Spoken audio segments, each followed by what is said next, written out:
trouble so hard. Ooh, Lord, my trouble so hard. Don't nobody know my trouble but God. Don't nobody know my trouble but God. Ooh, Lord, my trouble so hard. Ooh, Lord, my trouble so hard. Don't nobody know my. Ooh, Lord. Nobody in my family knew of the diagnosis until I was like 9, 10. I was born with it. My father was very abusive, and he didn't realize I was carrying at the time. So it caused him to overreact and do some stuff that's, he might feel regretful for.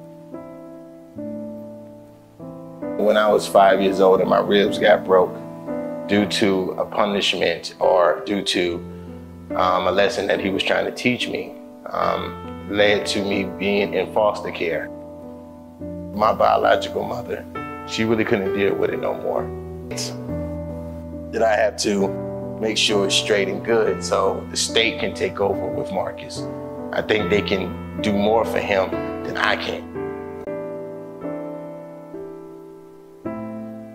My grandmother, she quit her job.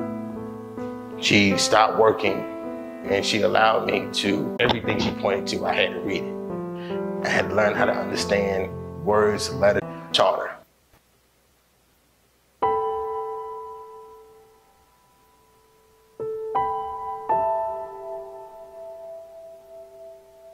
Charter was a program for people that had mental disorders. It was never made for children, not at that point.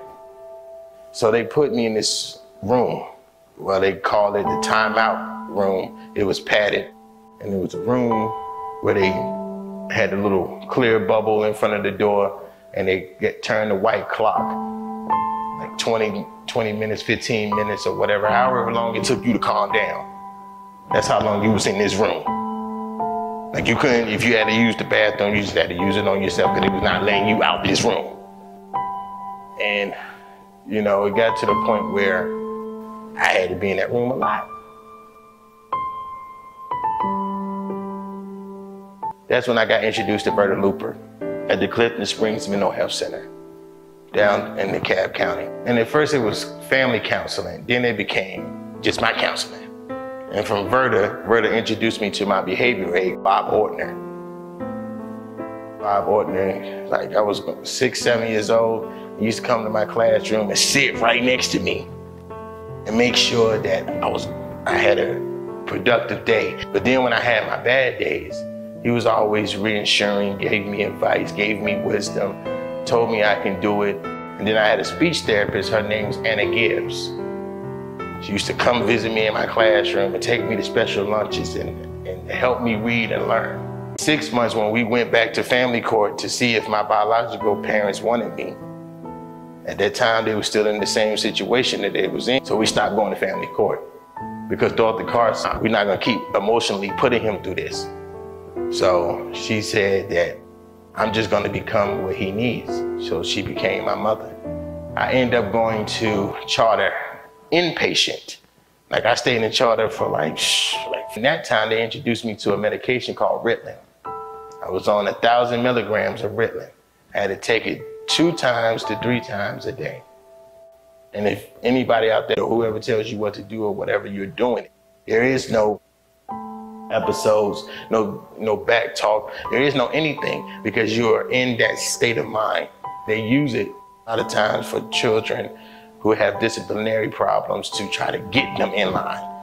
Then I was on a medicine called Paxil. And then I was on a medication called Depakote. 1,000 milligrams, each one. I was 10 years old and I got diagnosed with something that I was born with, which is called autism. They put me in a place called GMHI, Georgia Mental Health Institution. So I stayed there for about a year. That's when I first got introduced to a word called shock therapy. So they used to use electrical shock therapy when I didn't want to take my Ritalin, when I didn't want to take my Paxil, when I want to take the Depakote. They introduced me to a new medication called Seroquel.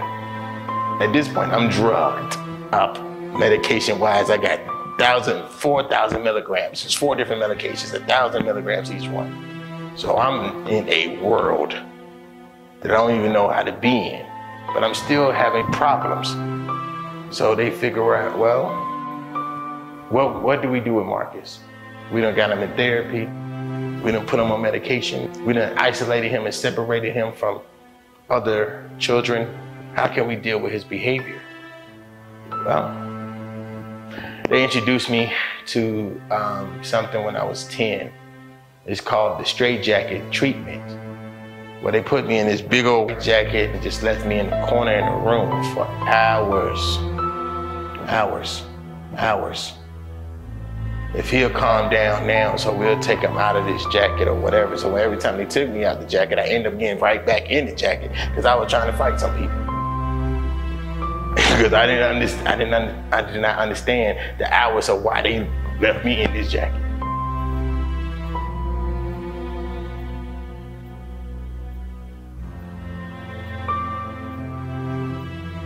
At this time, I'm having severe episodes in public.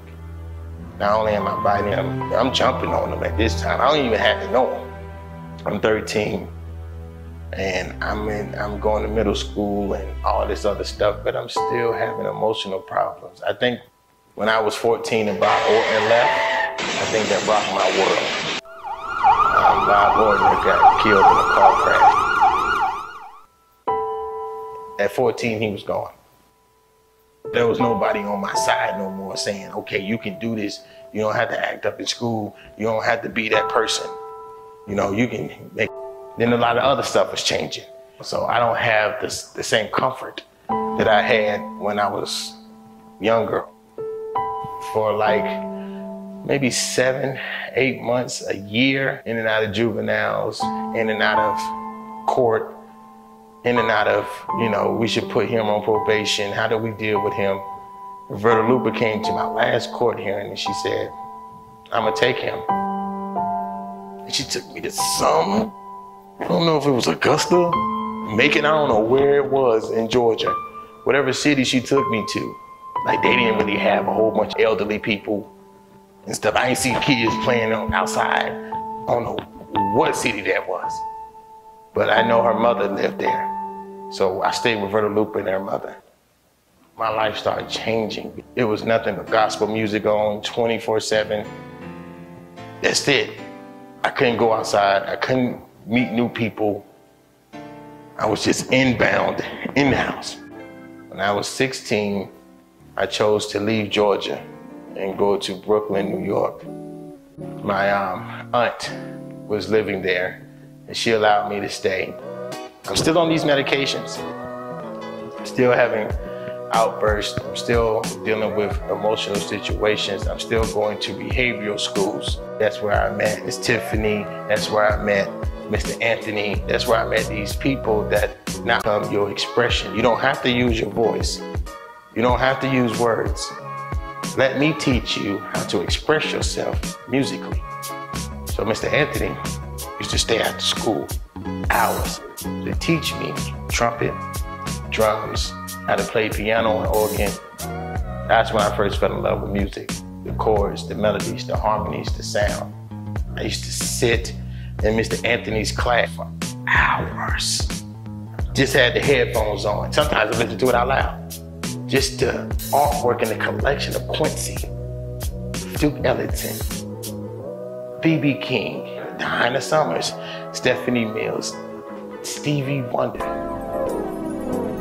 Just listen to the melodies of their songs, not the way the songs and the way that I heard them. When I was about to turn 17, I started hearing melodies, strings, guitars, drums, pianos, everything. I used to hear them in my beats, trademark, copyrighted, all samples are clear.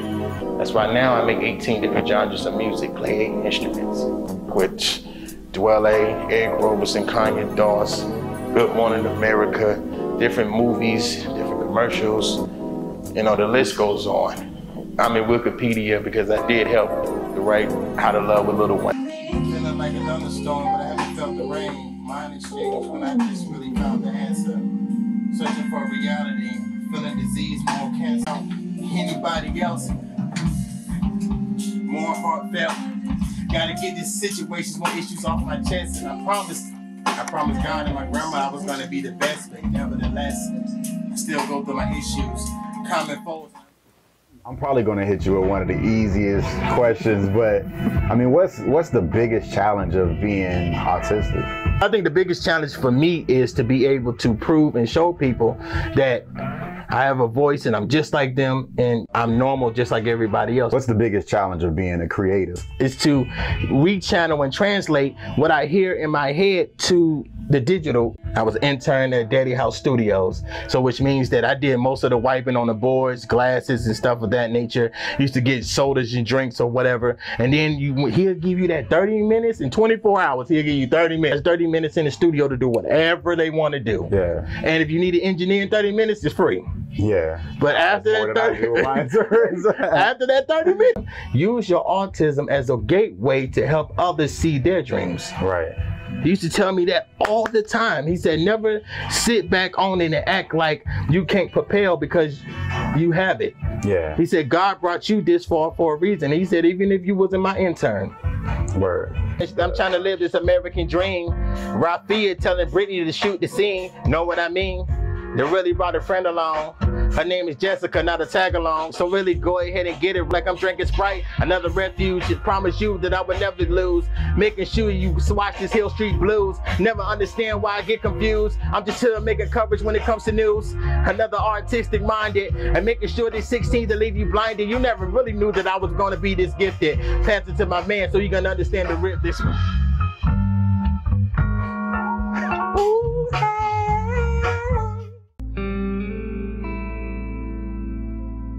Grandmother, when I was 23, she was passing away. And she said, I want you to use autism, but that don't mean that you have to keep being afflicted by what you were born with. Promise me that you will be a light. That's the last words I heard from her. Somebody recently made me realize that I was running away from this story called autism because I ain't never wanted nobody to know. I was already going there being doctors. I was already on medication. I was already having these situations that I was dealing with. And you want me to tell somebody that I'm still using the bathroom on myself at 22, 23 years old? You want me to tell somebody that? And I'm trying to make a friend? Nah, I allowed him to be the head of my life. It allowed me to open my mind and ear and understand comprehension, or I can't understand the things that I'm doing. And I always five. And there's a lot of times in my room or when I'm alone, I still have episodes. Still have them. I think my story of abuse needs to be told, needs to be understood, why I am an advocate for it, why I believe in it so much, because I personally went. If you're dealing with a child, a young adult, or an adult that has autism, it is not a disease. There's nothing wrong with it. See, I was non-functional for 13 years. Then I became the team that God blessed around me. And I thank God that He blessed. This is Marcus Boyd, advocate for autism.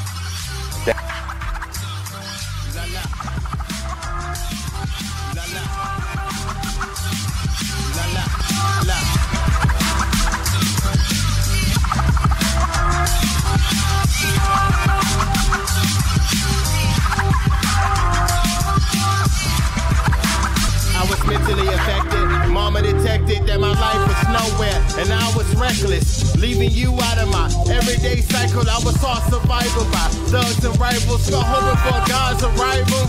I thought if I was a sinner then I was gonna die one. Seen Christ in an icon with parables on Mount Zion. Feeling curious, feeling furious, cause I thought God ain't hearing us. Mysterious when it comes to your grace. I get a chill on my spine with my blessings in place. And yes, I believe in you. You know what I've been through. I lift my eyes to say that I need you. I need you. Come on. La la. La la.